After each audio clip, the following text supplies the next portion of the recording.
Selfless Cocos nucifera, the coconut tree, a truly selfless gift of nature. It is often called the tree of life because every part of it is useful to us.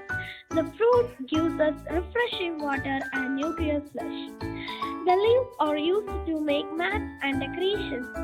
The trunk provides wood for houses and furniture, and even the husks and shells are used for fuel and crafts. Nothing from the coconut tree goes to waste. It gives everything food, shelter, and comfort without expecting anything in return. That's why we call it a selfless. We have made a simple backdrop decoration using coconut tree leaves to make an eco-friendly and sustainable product. The coconut tree teaches an important lesson to be useful, generous, and kind to others, just like it is.